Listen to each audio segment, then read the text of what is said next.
Intro music with a sense of mystery and grandeur begins, then fades to a subtle, atmospheric track. Hello, everyone, and welcome back to the channel. Today, we're journeying back to the dawn of the space age, a time of breathtaking ambition and fierce competition. While we often celebrate the triumphs, the first satellite, the first man in space, there's a darker, more haunting side to this story. A side filled with whispers of lost cosmonauts, secret disasters, and the immense human cost of reaching for the stars. This is the story of the Soviet Union's forgotten space tragedies. The Cold War wasn't just fought on Earth, its most dramatic battlefield was the cosmos.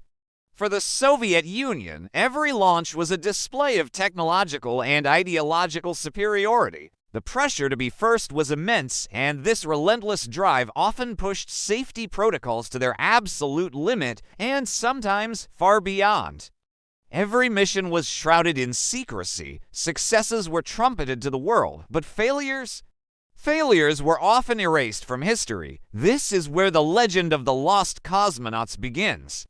It's a conspiracy theory, but one rooted in a very real context of Soviet secrecy. The story goes that before Yuri Gagarin made his historic flight in 1961, other cosmonauts had already been launched into space, only to be lost forever. Their missions failed, their capsules burned up, or they drifted off into the void, their fates concealed by the state. The most compelling evidence for this theory comes from two Italian brothers, Achille and Giovanni Giudica Cordiglia. From a homemade listening post in Turin, they claimed to have intercepted Soviet transmissions throughout the early 1960s. Some of these alleged recordings are chilling. One purports to capture the frantic heartbeat of a dying cosmonaut. Another, a faint SOS in Morse code from a capsule tumbling out of control. And perhaps the most famous is the voice of a woman, supposedly recorded in May 1961, as her capsule overheated upon re-entry. Her last panicked words, translated from Russian, were allegedly, "I am hot, I see a flame. I am going to crash, These recordings are incredibly dramatic, but are they real? Historians and space experts are overwhelmingly skeptical. For one, the Russian in the recordings is often described as unnatural or spoken with a foreign accent. The technical data doesn't always line up with what we know about Soviet space capabilities at the time. Many of the intercepted signals can be explained as tests with dummies, ground communications, or even misinterpretations of unrelated signals. While the story of the Giudica Cordiglia brothers is fascinating, it remains an unproven legend, a ghost story from the Cold War. But while the lost cosmonauts may be a myth, the reality of Soviet space tragedies is all too real. The secrecy wasn't just for show, it hid genuine, catastrophic failures. The first man to die during a space mission was a name you should know, Vladimir Komarov. A close friend of Yuri Gagarin, Komarov was a veteran pilot selected for the very first flight of the new Soyuz spacecraft in 1967. The Soyuz 1 mission was plagued with problems from the start. Engineers had logged over 200 structural issues with the vehicle before launch, but the pressure from Soviet leadership to stage a space spectacular for the 50th anniversary of the Communist Revolution was immense. They pushed ahead. Gagarin himself was Komarov's backup pilot, and some accounts say he tried to argue for a postponement, knowing the craft was a death trap. Komarov knew it, too. He reportedly told a friend before the mission, "If I don't make this flight, they'll send the backup pilot instead. That's Yura, and he'll die instead of me. We've got to take care of him." So, he went. Once in orbit, things went wrong immediately. One solar panel failed to deploy, cutting the craft's power.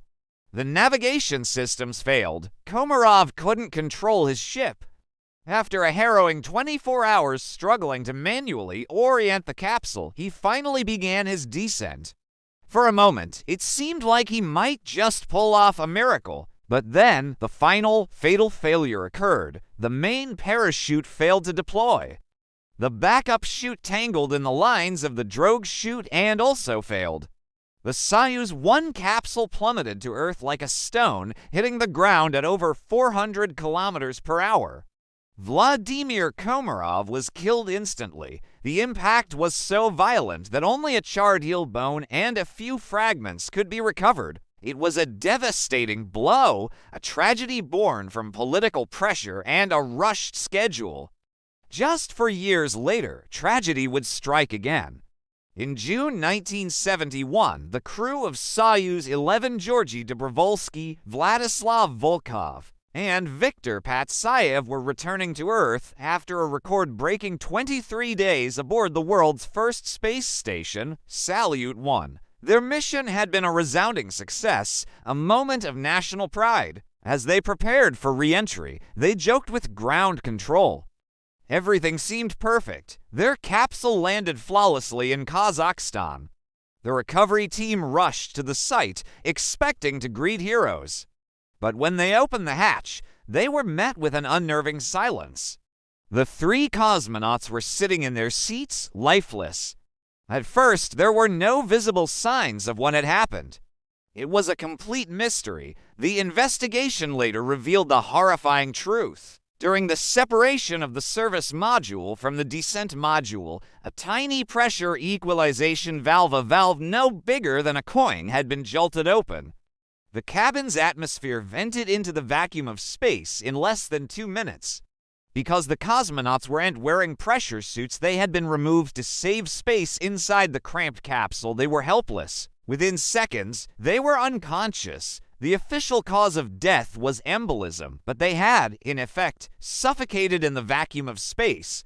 They became, and remain, the only human beings to have died in space itself, above the 100-kilometer Kármán line. These stories are not myths. Vladimir Komarov, Georgy Dobrovolsky, Vladislav Volkov, and Viktor Patsayev were real people. They were pioneers, patriots, and heroes who made the ultimate sacrifice in humanity's quest to explore the unknown.